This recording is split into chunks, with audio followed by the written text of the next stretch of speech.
Bienvenue pour ce nouvel entretien d'actualité, le 62e, avec François Asselineau. Nous sommes le jeudi 17 mai 2018 et voici la première question. Monsieur Asselineau, la scène internationale est dominée par la crise à Gaza. Quelle est votre analyse ? Eh bien, bonsoir à toutes et à tous. Merci de votre fidélité pour cet entretien d'actualité tous les 15 jours. Le premier sujet est un sujet très grave, un sujet même atroce, qui est effectivement ce que l'on peut appeler la crise à Gaza. C'est plus qu'une crise, c'est un carnage qui a eu lieu les 14 et 15 mai, lorsque un certain nombre des plusieurs milliers de Palestiniens sont allés manifester dans la bande de Gaza, sont allés manifester à l'occasion de deux événements. Le premier, c'est ce que les Palestiniens appellent la Nakba, c'est-à-dire la catastrophe, c'est-à-dire qu'ils veulent commémorer le 70e anniversaire de 1948, lors de la création de l'État d'Israël, lorsqu'ils ont été chassés de leurs terres et qu'ils ont été concentrés dans un certain nombre de territoires, et notamment dans cette fameuse bande de Gaza, qui est une bande qui fait une dizaine ou une quinzaine de kilomètres de large, et tout en longueur, le long de la Méditerranée, coincée entre l'Égypte et Israël, et où il y a une densité de population considérable. Donc le premier motif de cette manifestation, c'était de commémorer cette spoliation d'origine qui fait que les Palestiniens réclament toujours de pouvoir récupérer leurs terres. La deuxième raison, c'est le feu aux poudres qu'a provoqué la décision prise par le président américain Donald Trump de transférer l'ambassade des États-Unis en Israël, qui était auparavant située, comme toutes les ambassades de tous les pays étrangers au monde, à Tel Aviv, et de la transférer à Jérusalem. Ce qui est considéré comme un casus belli, comme quelque chose d'absolument inacceptable, non seulement par les Palestiniens, mais par l'ensemble du monde musulman, et au-delà même par quasiment la quasi-totalité des pays du monde, parce que, si nul ne disconvient que historiquement Jérusalem est effectivement la capitale quasiment presque mythique du peuple juif, ça personne n'en disconvient. Ce qui avait quand même été convenu, c'est que dans le processus actuel de recherche de la paix au Moyen-Orient, qui repose pour la communauté internationale, à l'ONU, la recherche d'une solution avec deux États, l'État d'Israël et l'État palestinien, la ville de Jérusalem serait à la fois éventuellement la capitale de l'État hébreu, mais aussi, pour la partie Est, la capitale de l'État palestinien. Or, Israël a décidé, il y a un certain nombre d'années maintenant, d'unifier Jérusalem comme étant la capitale éternelle et indivisible de l'État d'Israël, donc agrégeant à l'État d'Israël la partie orientale de Jérusalem. Et deuxièmement, installer une ambassade à Jérusalem dans ces conditions revient à considérer que si un jour il y avait un État palestinien, il ne pourrait pas avoir sa capitale dans la capitale ne pourrait pas être Jérusalem.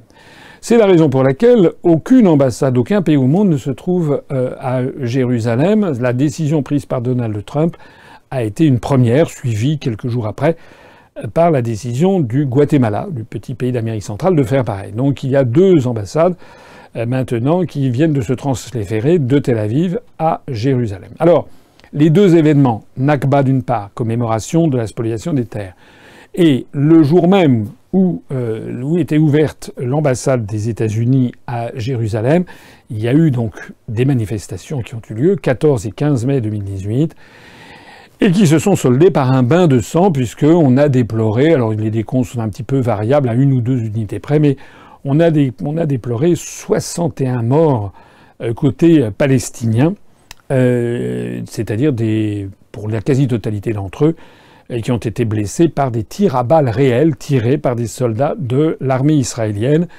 qui n'étaient pas sur le sol de Gaza, puisque la bande de Gaza est censée appartenir au futur État palestinien, en tout cas est placée sous l'autorité palestinienne, alors que les soldats israéliens étaient donc de l'autre côté de la frontière, et c'est de l'autre côté de la frontière qu'ils ont tiré sur les manifestants avec le bilan horrible que l'on a vu. Voilà. Alors, tout ceci a évidemment enflammé le Moyen-Orient. Je renvoie les personnes qui sont intéressées à une très longue analyse que j'ai publiée d'ailleurs sur notre site upr.fr, où ils pourront mesurer un petit peu les tenants et les aboutissants de toute cette affaire. Alors le point de vue israélien consiste à dire que derrière ces manifestants, en fait que c'était pas les manifestants paisibles, qu'il s'agissait de manifestants qui avaient la volonté éventuellement de franchir la barrière qui sert de frontière, c'est même plus qu'une barrière, ce sont des barbelés, pour éventuellement s'infiltrer dans l'État d'Israël. Et les Israéliens font valoir également que la majorité d'entre eux seraient des militants du mouvement Hamas, qui est ce mouvement islamiste qui effectivement arrive en tête, enfin dirige, si l'on peut dire, la bande de Gaza, et donc l'État d'Israël considère qu'en fait ce sont des quasi-terroristes, même pas des terroristes, c'est ce qu'a dit l'ambassadeur d'Israël en Belgique, qui a dit sans embâche que en fait c'était des terroristes. Voilà.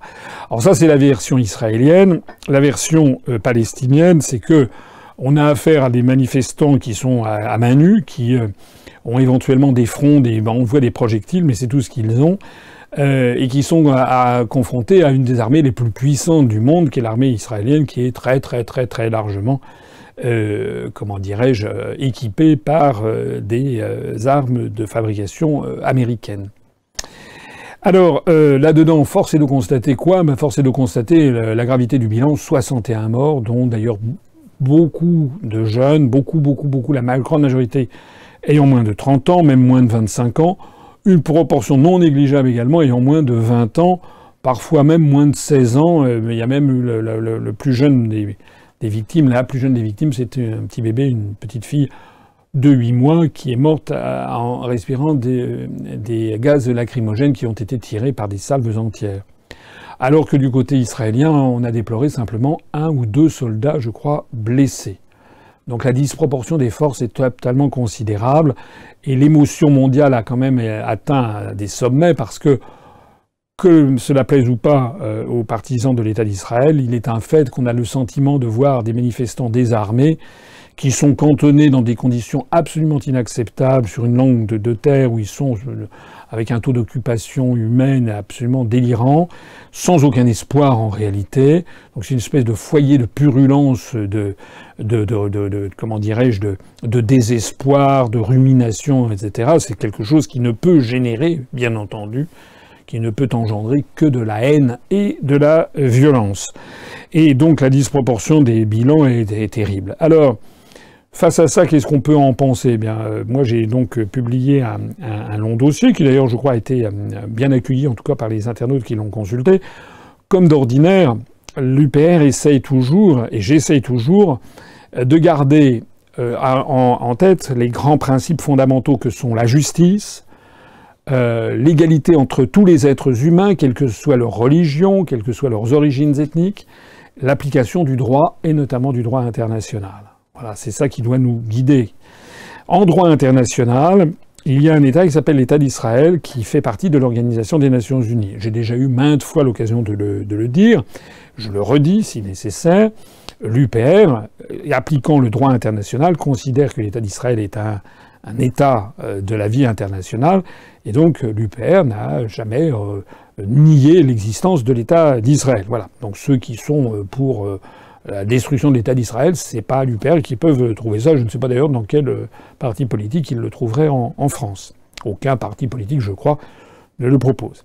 D'un autre côté, ce que nous voulons, c'est que ce que nous disons, c'est d'ailleurs ce que était la position traditionnelle de la France, notamment sous Charles de Gaulle, c'est que l'État d'Israël est un acteur de la vie internationale, un membre des Nations Unies, mais doit en accepter aussi les responsabilités et doit donc appliquer le droit international. Or, malheureusement, l'État d'Israël, depuis maintenant des décennies entières, est devenu l'un des États, sinon l'État du monde, qui applique le moins les résolutions le concernant, bénéficiant pour cela, toujours et pratiquement tout le temps, de la protection des États-Unis d'Amérique, qui, au moment fatidique des votes au Conseil de sécurité, très souvent intervient avec droit de veto pour empêcher que des mesures plus coercitives soient prises à l'encontre de l'État d'Israël pour qu'il respecte le droit.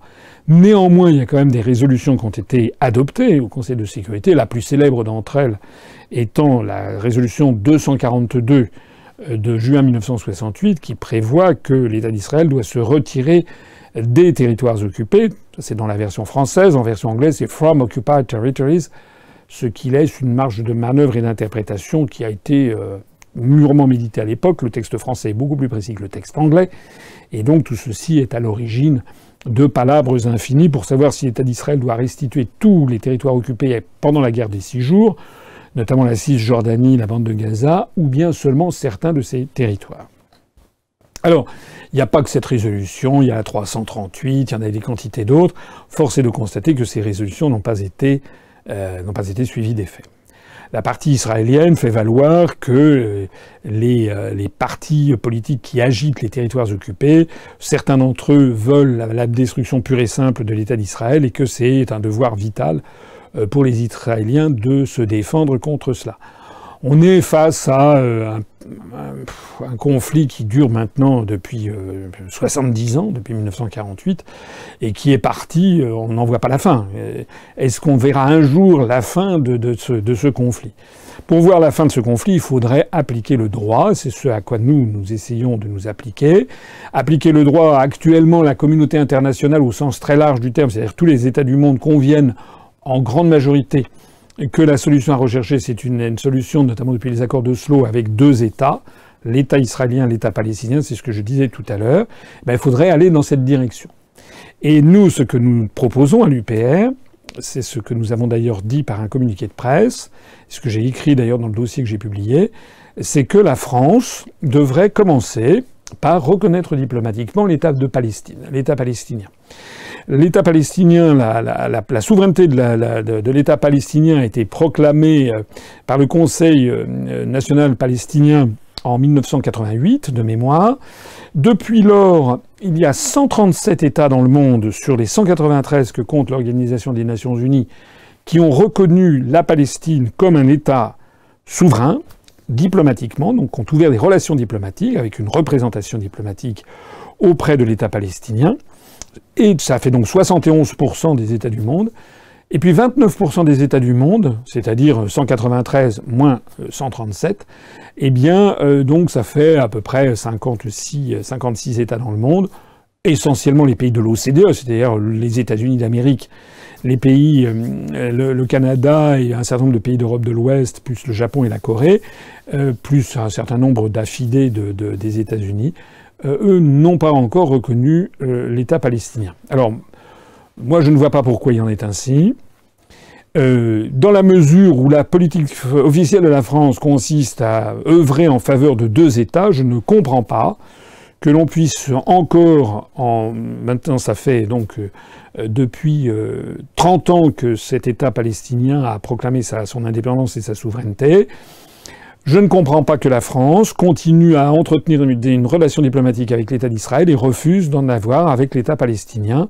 La France doit reconnaître l'État de Palestine. Je ferai remarquer d'ailleurs qu'au sein même de l'Union européenne, il y a 8 États qui ont reconnu l'État palestinien, qui sont, alors de mémoire, la Suède, le Portugal, la Pologne, la Hongrie, la Bulgarie, la Roumanie. Je dois peut-être en oublier la République tchèque et la Slovaquie. J'en oublie peut-être encore un. Voilà. La Russie, la Chine, l'Inde, la quasi-totalité des pays d'Amérique latine, d'Afrique, du Moyen-Orient et d'Asie reconnaissent l'État palestinien. Donc tant qu'il n'y aura pas ce sentiment d'égalité et de traitement entre les 2 parties, déjà on ne pourra pas avancer beaucoup. La deuxième chose aussi à laquelle je pense, là pour cette affaire en ce moment, je pense que la France, étant membre du Conseil de sécurité des Nations Unies, devrait prendre l'initiative, alors à la fois de soutenir, là, il y a une demande d'enquête internationale qui a été faite, mais qui a été bloquée par les États-Unis, donc la France pourrait soutenir une proposition qui avait été faite par le Koweït au Conseil de sécurité il y a quelques jours.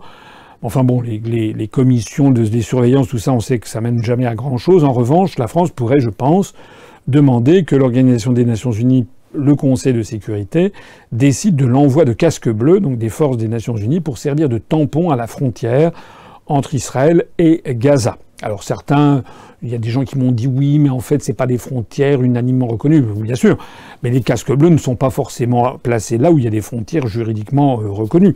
Ils sont là pour servir de tampon entre les belligérants. Et je trouve que la France devrait proposer l'envoi de casques bleus pour essayer d'éviter ce massacre et ce bain de sang. on ne peut quand même pas, la conscience universelle, la conscience morale, ne peut pas rester les bras ballants devant un peuple comme le peuple palestinien qui se fait, excusez-moi l'expression triviale, mais canarder comme ça, c'est pas possible.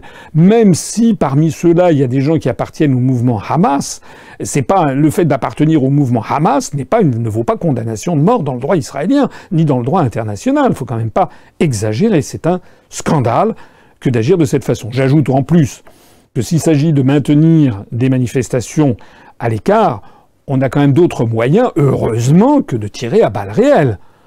Je veux dire, si en France, on sait quand même ce que c'est que, pas seulement en France, mais dans tous les pays développés, les bombes lacrymogènes, il en a été fait d'ailleurs grand cas, les canons à eau, comment dirais-je, les compagnies de sécurité, etc.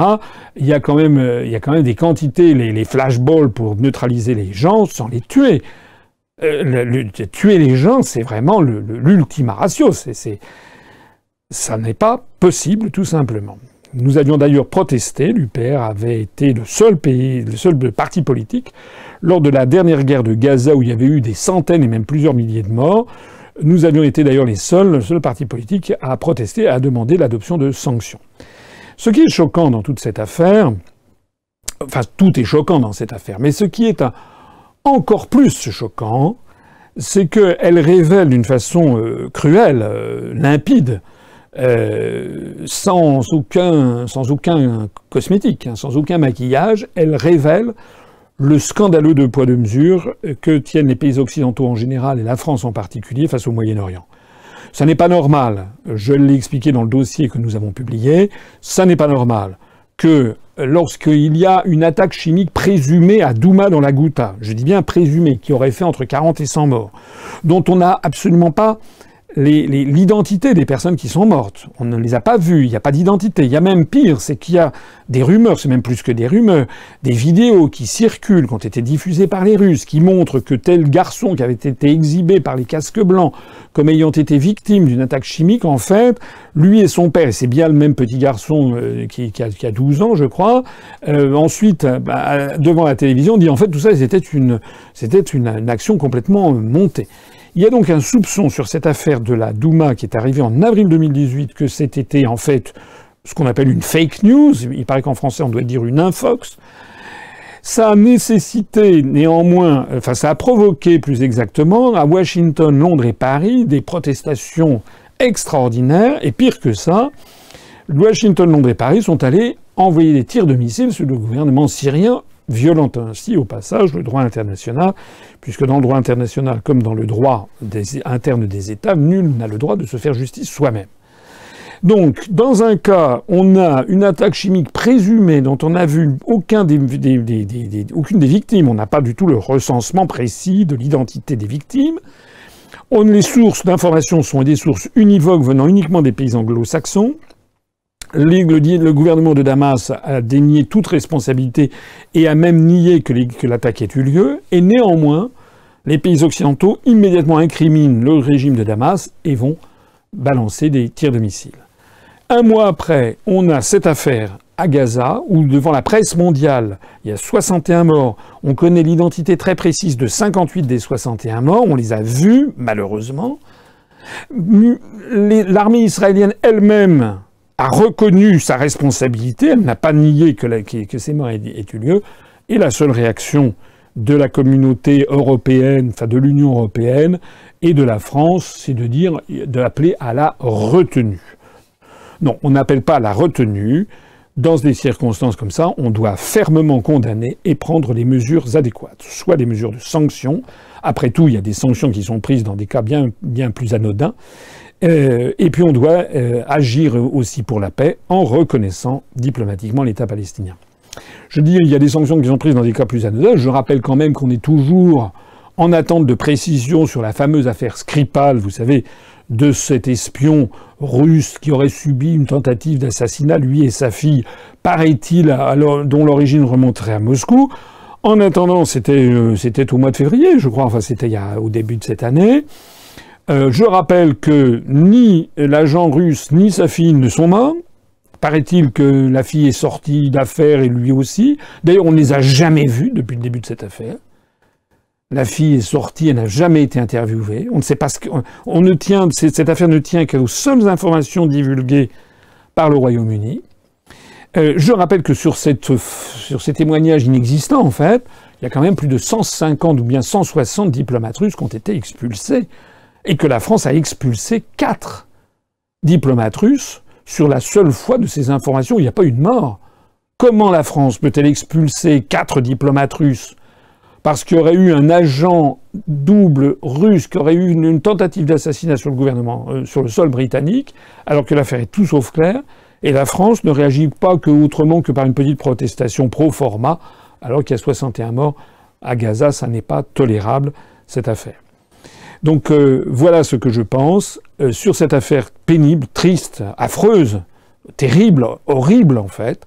Il faut absolument que la France retrouve sa dignité et qu'elle fasse prévaloir le droit et qu'elle dise ça suffit comme ça, il faut arrêter la boucherie. Le dernier mot que je voudrais dire là-dessus, c'est que en ayant ce 2 poids 2 mesures dans la politique internationale, la France en fait a sali son image. La France avait une image au Moyen-Orient et dans l'ensemble du monde en développement, une image tout à fait remarquable dans les années 60 sous De Gaulle, notamment après la guerre des 6 jours, lorsque Charles de Gaulle avait proclamé un embargo, notamment des armes vis-à-vis de l'État d'Israël, pour empêcher, justement, pour obliger l'État d'Israël à restituer les territoires qui avaient été occupés après 1967. La France, c'était la période où la France était approuvée dans le monde entier. Certes, pas aux États-Unis et en Israël, c'est exact, mais dans le monde entier, en Amérique latine, en Afrique, au Moyen-Orient, en Asie, en Extrême-Orient, elle était très largement approuvée. Dans le camp socialiste aussi. Aujourd'hui, la France est devenue une espèce de vassal des intérêts américains et est devenue, donne l'impression de tout accepter venant des États-Unis ou venant d'Israël, alors même qu'il y a des choses qui sont inacceptables. Le résultat, c'est que notre image a été ternie et que malheureusement, la conséquence que l'on peut en attendre, c'est le développement d'actes terroristes sur le sol national. Je n'oublie pas, ce n'est pas parce que j'ai cité les 61 morts dans la bande de Gaza que je vais oublier le mort qu'il y a eu à déplorer il y a quelques jours en France, rue Consigny, près de l'Opéra, où un passant a été, il n'a pas été le seul, mais il est le seul qui a été tué, a été agressé par un jeune Français d'origine tchétchène, donc cette république musulmane du Caucase sous domination, dans le cadre de la Fédération de Russie.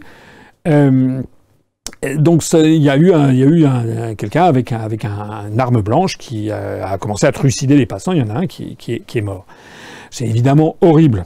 Il était fiché S d'ailleurs, ce qui prouve au passage que les fichiers S doivent faire l'objet d'une surveillance bien accrue et il faut faire preuve d'une répression sans pitié face aux actes terroristes qui sont ainsi commis.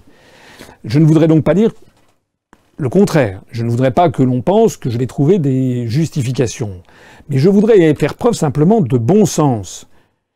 Quand un peuple, ou quand des peuples au Moyen-Orient ont le sentiment d'être dans une situation d'une injustice totale, où ils sont constamment brimés, battus, voire assassinés, et qu'ils ont le sentiment que jamais personne ne leur viendra en aide réellement, eh bien, assez naturellement se développent des actes de résistance qui sont facilement qualifiés de terroristes. Voilà, c'est exactement ce qui s'était passé, je suis désolé de le rappeler, dans la France de 1940-44, lorsque la France était sous la botte hitlérienne, il y avait des résistants qui commettaient des actes. Ils s'attaquaient à des soldats allemands ou à des miliciens français qui travaillaient avec les Allemands, et puis ils les assassinaient sans autre forme de procès. Ils faisaient sauter des ponts, etc. Et c'était les nazis les qualifiaient de terroristes.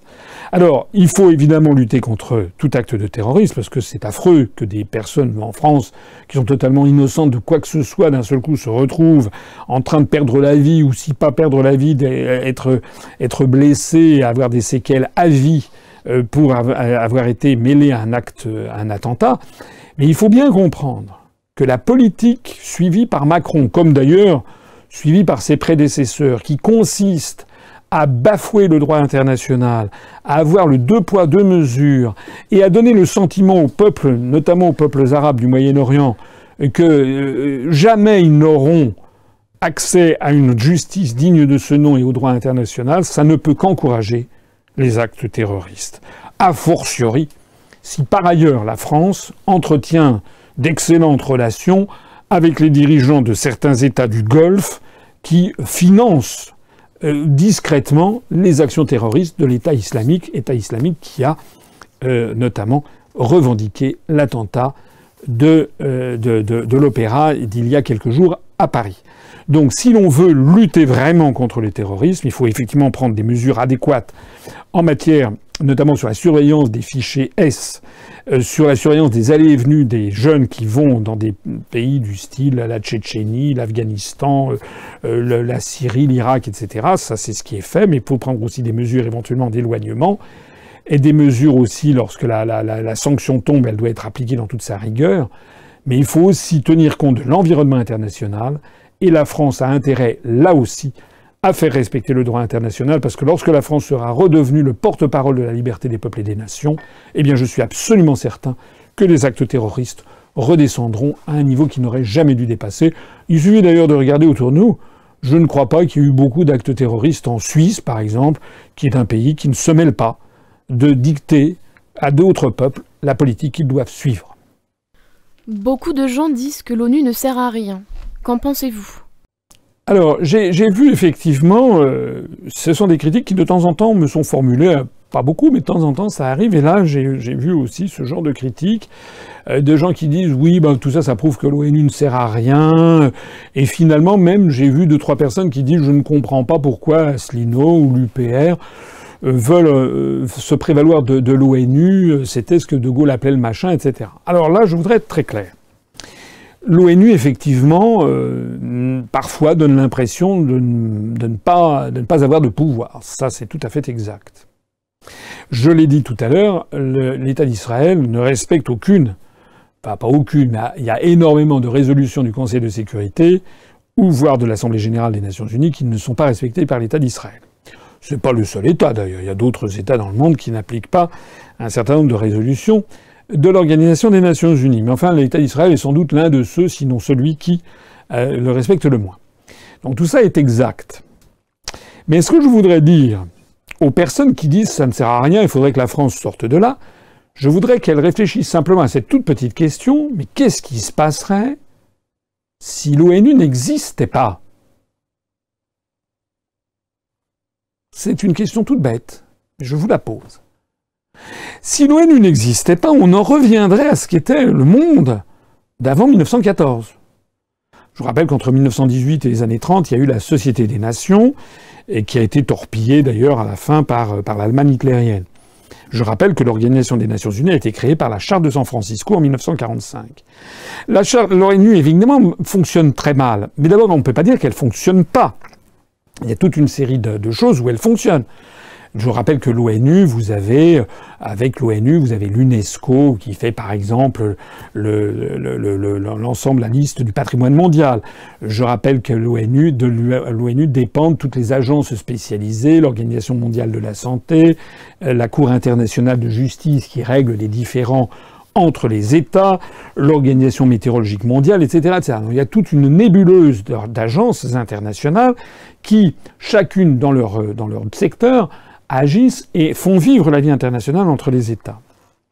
Mais même l'Organisation des Nations Unies, même sur un sujet comme les sujets dont on parle, elle permet quand même d'avoir un dialogue au niveau international entre des ennemis. On voit au Conseil de sécurité s'affronter la Russie, les États-Unis, la France, la Chine, plus la Royaume-Uni, plus les États, c'est les 5 États membres permanents, et puis ceux qui sont nommés pour 2 ans, qui sont élus pour 2 ans. On a au moins une instance de dialogue. On voit tous les États, notamment à la rentrée de septembre, tous les chefs d'État étrangers, ou chefs d'État ou de gouvernement, qui viennent prendre la parole dans l'enceinte de l'Assemblée générale pour expliquer quelle est leur politique. Or, je suis désolé de le dire, mais il vaut mieux... Enfin, je suis pas désolé, je suis au contraire farouchement convaincu de ce que je vais dire, il vaut mieux avoir une instance de dialogue international que de ne rien avoir du tout. Parce que sinon, ça serait la loi de la jungle. C'est tout.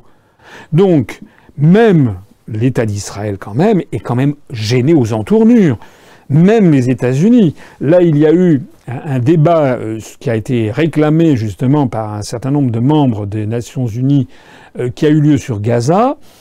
L'ambassadrice des États-Unis, Nikki Haley, qui a fait preuve d'une mauvaise foi insigne, parce que c'est la même qui hurlait devant comment dirais-je, les morts qui prétendument avaient eu lieu dans les attaques chimiques en Syrie, mais que nous n'avons pas vues, et qui a trouvé que l'État d'Israël avait, dans l'affaire de Gaza, suivi une retenue extraordinaire, qu'aucun État au monde aurait fait preuve d'une pareille retenue. C'est vraiment, c'est honteux de dire ça.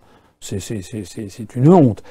Lorsque le représentant du Conseil national palestinien est venu, puisque l'autorité palestinienne a le statut d'observateur à l'ONU, n'est pas État membre, parce que les États-Unis d'Amérique, notamment, ont fait de jouer leur droit de veto au Conseil de sécurité, puisque je rappelle qu'on devient État membre des Nations Unies lorsque le Conseil de sécurité donne son accord et l'Assemblée générale aussi.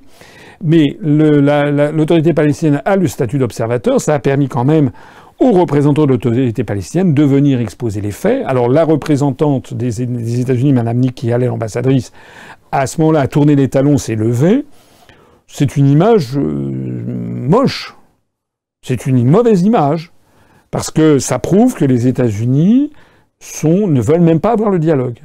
Ben ça, ce sont des choses fortes. Parce que si, encore une fois, il n'y avait pas ça, il n'y aurait rien du tout.